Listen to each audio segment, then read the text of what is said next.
3, 2, 1. Envoyez.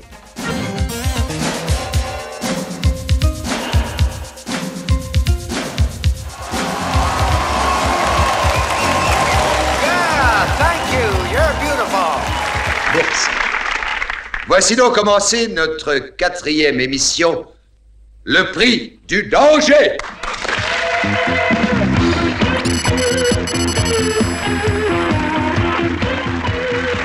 This is the world that you know. Depuis qu'elle s'est installée dans nos foyers au milieu du XXe siècle, la télévision est incontournable. Et sa place prépondérante va forcément interroger et rapidement irriguer la fiction. Dans les années 50, Robert Sheckley, auteur de SF américain, s'empare du sujet avec des nouvelles comme La 7e victime ou Le prix du danger. Dans cette dernière, celle qui nous intéresse, l'auteur décrit un futur proche où, profitant de la légalisation de l'assistance au suicide, une émission de télévision organise des chasses à l'homme. Les nouvelles font leur effet et, dans les années 70, c'est au tour de Stephen King, alors encore inconnu, de s'emparer du sujet. Inspiré ou pas par Sheckley, il se lance dans une histoire similaire, Running Man. Le concept est identique, mais le traitement très différent, plus futuriste et, roman oblige, forcément plus étayé. Le livre est d'abord refusé par les éditeurs et ne sera publié que bien plus tard, en 1982, sous le pseudonyme de Richard Bachman. Des poursuivants, des poursuivis, les nouvelles de Sheckley et le roman de King croisent un récit classique, le survival des chasses du comte Zaroff, avec le phénomène médiatique moderne qu'est la télévision. Et forcément, le cinéma va vite s'intéresser à ces histoires. Dès 1968, le cinéaste italien Elio Petri reprend à son compte le travail de Robert Sheckley, avec La 10e victime. Signore e signori, vi ripeto le regole della grande caccia. L'istituzione a carattere mondiale che ha moralizzato questo secolo e che ha incatenato e legalizzato la violenza. En 1970, l'Allemand Tom Telle adapte lui Le prix du danger, et en France, il faut attendre les années 80 pour qu'Yves Boisset s'en empare à son tour. Après avoir été assistant de Jean-Pierre Melville, Sergio Leone ou Claude Sautet, Yves Boisset se lance dans la réalisation à la fin des années 60 avec des films policiers, et notamment Cran d'arrêt, qui empruntent autant au giallo qu'au polar. À l'image de ses collègues américains ou italiens des 70s donc, le réalisateur travaille à l'époque un cinéma à la fois populaire et ouvertement politique. Malheureusement un peu oublié aujourd'hui, il s'empare alors des grands sujets de société de son époque. Darnero est mort d'avoir cru à une police propre. Et maintenant, je sais une chose. La police, c'est un métier sale. Qu'on ne peut faire que salement. Police dans Un Condé, Justice dans Le Juge Fayard, Guerre d'Algérie dans RAS, ou encore les assassinats politiques dans L'Attentat. Des films très efficaces, des films engagés, polémiques sans jamais être manichéens, dans lesquels des personnages idéalistes, charismatiques, s'ils veulent que ça s'arrête, il faudra m'enlever le dossier, luttent face à des institutions viciées, verrouillées et aliénantes. Faites-le, arrêtez mon commandant! Arrêtez, nom de Dieu, vous allez le faire! Il n'arrivera rien à Sadiel sur le territoire français. J'ai votre parole.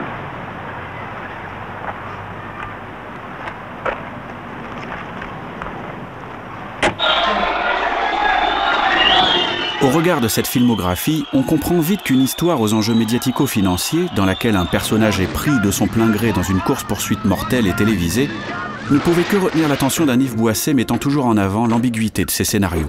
Attendez! Mais alors le héros, faudrait savoir se débrouiller tout seul quand on passe à la télévision! Non! Le film arrive sur les écrans en 1983 et est un succès dans la lignée des précédents films du réalisateur. Mais en 1987, quand sort Running Man, c'est là que les ennuis judiciaires commencent.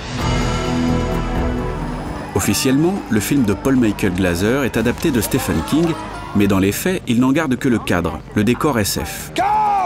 Si on regarde d'un peu plus près, en occultant ses apparats futuristes, Running Man se construit sur des éléments absents du roman de King, mais bien présents chez Robert Sheckley et Yves Boisset.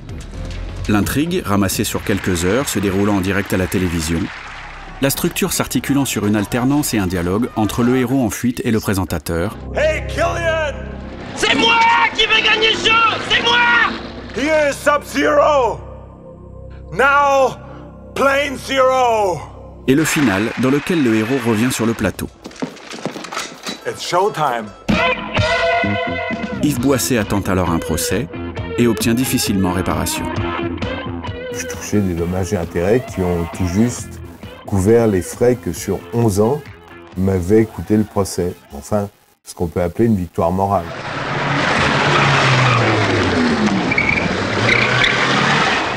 Entre le remake et la simple inspiration, il est toujours délicat de trancher. Nous sommes dans une zone grise et à partir de cette trame similaire, chacun des films va tout de même se forger une identité propre. Car autant en termes de production que d'approche scénaristique, Le Prix du Danger et Running Man n'ont pas les mêmes ambitions.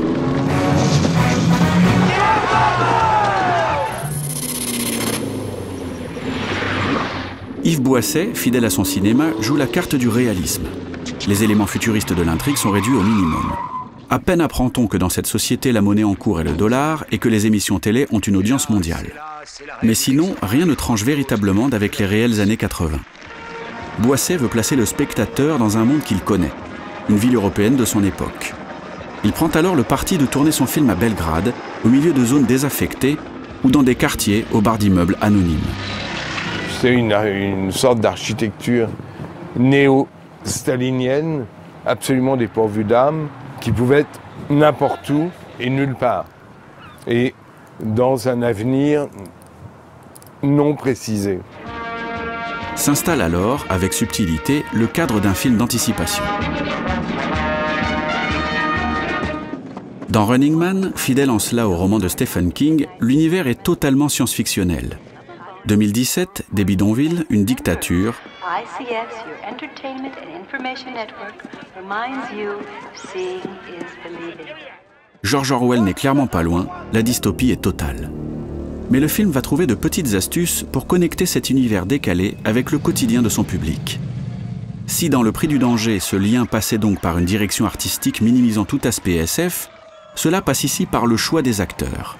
Un casting qui passe un peu inaperçu de nos jours évidemment, mais qui avait à l'époque une idée précise, donner des repères aux spectateurs américains. During what months of pregnancy does a woman begin to look pregnant? September. Something. Oh.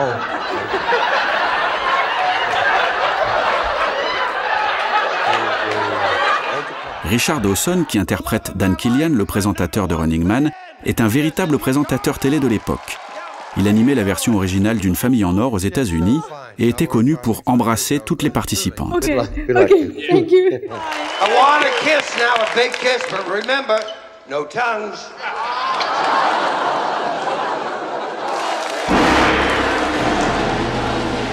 Et les opposants au personnage de Schwarzenegger jouent quasiment leur propre rôle.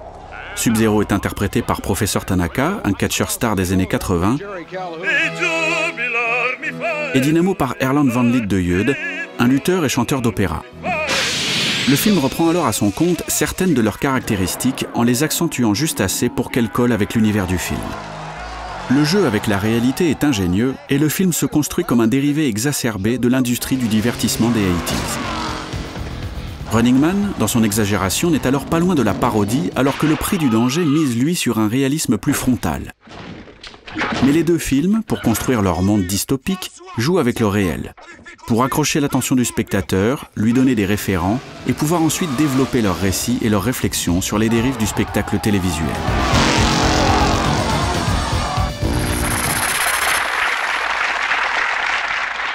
Film français au budget moyen contre superproduction hollywoodienne, forcément, les logiques de production ne sont pas les mêmes.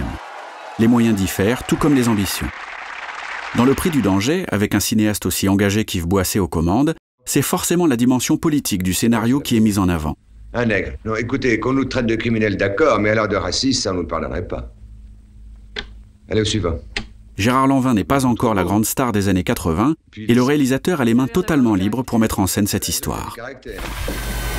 De l'autre côté, qui a entendu parler de Paul Michael Glaser? On le connaît comme interprète de Starsky, mais pas comme cinéaste. Non, le film est un pur film de studio, monté sur un seul nom, Arnold Schwarzenegger. En 1987, l'acteur est au sommet de sa popularité, peu importe le sujet du film, c'est la star que l'on va voir sur grand écran. Projet pensé par son scénariste-réalisateur contre blockbuster tout au service de sa vedette, ces approches montrent de manière presque caricaturale le contraste entre les systèmes de production français et américains. Et cette opposition s'illustre au sein même du récit dès les premières secondes. Les deux films se lancent tambour battant en plein milieu d'une scène d'action. Le but est d'accrocher immédiatement le spectateur. Mais le prix du danger s'ouvre sur le jeu, avant de nous présenter le personnage principal, je lui trouve quelque chose. Alors que Running Man fait l'inverse, en nous montrant le héros en action, avant d'introduire plus tard le jeu télévisé. On voit alors tout de suite le fil conducteur des deux films, d'un côté l'acteur, de l'autre l'émission de télévision. Pendant qu'il se passionne pour le prix du danger, nos 5 millions de chômeurs oublient de descendre dans la rue. Bien sûr, mais avec nos démocraties mal conçues, Maître Worms peut très bien trouver un juge maladroit qui fera passer la justice avant l'intérêt national. Pas de pitié. Vous êtes bien décidé à tuer François Jacquemart. Rien ne pourra vous attendrir. Oh non, sûrement non. pas. Pourquoi on serait venu sinon? On est là pourquoi? Merveilleux! Ils sont merveilleux! On les applaudit très fort. Le scénario du Prix du danger, écrit par Yves Boisset et Jean Curtelin, travaille en profondeur son univers. Et le récit alterne scènes d'action et longues scènes de dialogue, dans lesquelles les questionnements sur le jeu sont multiples. Que ce soit dans l'intimité des personnages... Étrange destin que celui de ce pauvre type, complice d'un meurtre dont il doit être lui-même victime. Dans des manifestations, dans les bureaux de la CTV ou dans des commissions avec des représentants politiques.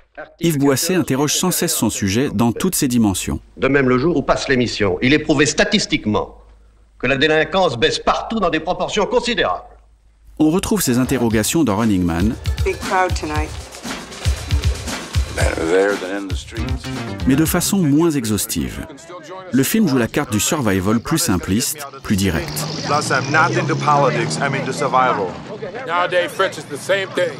Mais le discours est loin d'être évacué au profit de la seule action, le film trouvant tout de même une vraie identité, moins intellectuelle et plus satirique. De nombreux petits détails, petites répliques installent la dérive absurde des États-Unis de 2017. Give me the Justice Department, Entertainment Division. Et de ce point de vue, le film est le petit frère, plus sage, moins corrosif, du Robocop de Paul Verhoeven, sorti la même année.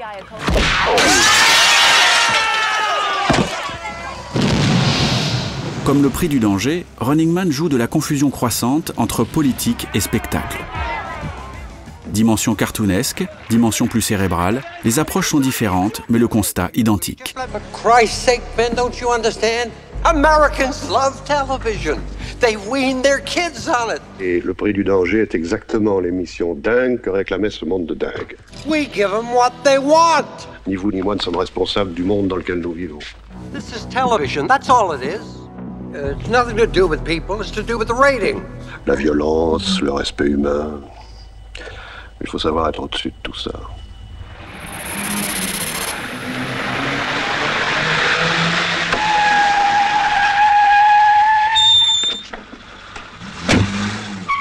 De par leur concept même, les deux films se construisent sur une mise en abîme. Deux films d'action dans lesquels celle-ci est un enjeu diégétique. Car les courses-poursuites, les affrontements sont captés par les caméras de télévision. Quel chef-d'œuvre! L'action est donc forcément mise en perspective. Et la représentation de la violence, inhérente à ce genre de film, devient l'enjeu central de la mise en image.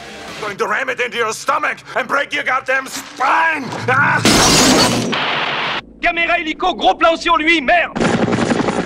Mais en plaçant leurs récits dans des cadres très différents, les deux films ne vont pas se poser les mêmes questions. C'est le mec de la télé! Les événements du Prix du danger prennent place au milieu de la ville. Le film joue sur un côté télé-réalité avec un héros confronté directement à la population. Plus que l'action en elle-même, c'est la façon dont elle est vue et ressentie par les témoins directs qui intéresse alors le réalisateur. Entre mépris, C'est affreux, il saigne. Oh, il l'a bien cherché, après tout, il fait ça pour de l'argent. entraide Fais attention, les méchants sont dans le quartier. ou excitation. C'est une bonne idée que t'as eu de passer ici. Le film est révélateur de la nature humaine, rien n'est univoque. Allez, attaque! Le film travaille une dimension presque documentaire, alors que dans Running Man, l'action se déroule dans une zone désaffectée, dédiée au jeu, tel un plateau de cinéma. Et les antagonistes ne sont pas des monsieur tout le monde, mais des adversaires, tout droit sortis d'un comic book fantaisiste. Nous sommes dans un monde de fiction, alors que le prix du danger se place lui dans le réel. Et cette nuance est confortée par les choix de mise en scène. Dès les premières secondes du prix du danger, les caméramens, le dispositif technique sont autant mis en avant que les poursuivants et poursuivis. Et Boisset montre comment la violence est racontée par les images, par une télévision de pur divertissement. Chaque moment dramatique est transformé en spectacle, amplifié par un retour sur le plateau. À la régie, vous pouvez nous repasser cette image extraordinaire. Pouvez-nous la repasser au ralenti, s'il vous plaît? Le discours construit par le montage est clair. De la fabrique de l'émotion à la dimension légale. C'est pas grave. On est couvert par les assurances. Tout est dit sur la construction d'une émission sensationnaliste, s'inventant même une dimension humanitaire. Ce qui est assez amusant, c'est que ce film, qui était d'une manière explicite et claire un film de science-fiction, est assez rapidement devenu un documentaire sur TF1. Mais la télévision prend, au fil des péripéties, une dimension encore plus inquiétante. Elle n'offre plus seulement un spectacle, mais domine, ordonne le monde. La voix du présentateur, Michel Piccoli, dramatisée par un mouvement de caméra, devient quasi divine, marquant son emprise sur le destin du héros. François, je vous avais solennellement demandé d'arrêter. Vous ne m'avez pas écouté. Vous avez triché. Pire, vous avez tué 4 hommes. Jusqu'à une injonction terrible. Stop! C'est bien Big Brother qui s'exprime à travers l'écran. Vous êtes condamné à 10 ans! Mais arrête! Running Man ne prend pas la même direction. Le film ne cherche pas à mettre directement en avant la captation télévisuelle, les caméras, mais multiplie les plans de réaction du public face à l'écran et aux actions menées par Schwarzenegger et ses comparses. Le film fait clairement la filiation entre ces jeux télévisés et les jeux de Rome. Mais la mise en abîme se rapporte aussi au cinéma quand le film anticipe carrément la motion capture ou le deepfake. We're loading Richard's image onto the database, and when he's mapped onto the stunt double, you'll never know the difference. All right, boys, let's see you dance. Running Man a conscience d'être du cinéma. Le film reprend à son compte toute la filmographie de son acteur. Dès le début, c'est le personnage Schwarzenegger qui est à l'écran, un précipité de tous ses rôles. I'll be back. Le film tout entier pioche dans les classiques du genre, de Mad Max à Rollerball, et multiplie les références méta entre courtes répliques et scènes décalées. I don't need this crap.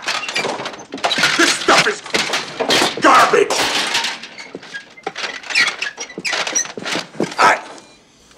I was killing guys like this 10 years ago with my bare hands. Ce second degré récurrent fait de Running Man un film qui prend du recul sur l'action 80s et donne le pouls cinématographique de son époque. Alors, mesdames, dis-leur que tout est truqué!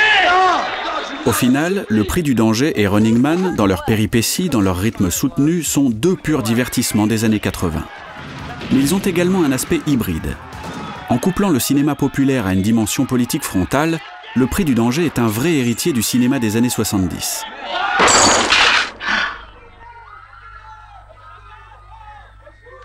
Maintenant, ça suffit, intervenez. Running Man, quant à lui, en anticipant le postmoderne qui va s'imposer dans une partie de la production hollywoodienne, annonce clairement les années 90. I'll be back. Ha! You did not gonna say that, did you? That's what you always say. I do. On a déjà dit que chez Yves Boisset, le fil conducteur, le héros du film donc, est la télévision, le jeu lui-même. Alors que c'est Arnold Schwarzenegger chez Paul Michael Glaser. Si on pousse un peu plus loin cette réflexion, on peut alors dire que les deux films se concluent sur un happy end. Les héros l'emportent. L'émission de télé d'un côté. Vous voulez encore plus de sang, plus de violence et plus de carnage? Eh bien, nous vous en donnerons. Le personnage de l'autre. Optimisme de la fable contre noirceur de l'anticipation, les conclusions opposées du prix du danger et de Running Man sont d'une logique imparable.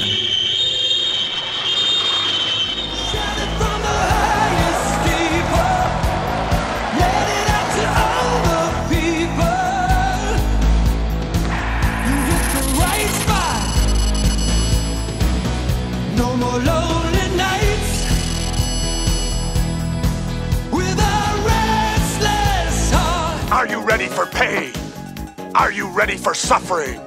If the answer is yes, then you're ready for Captain Freedom's workout.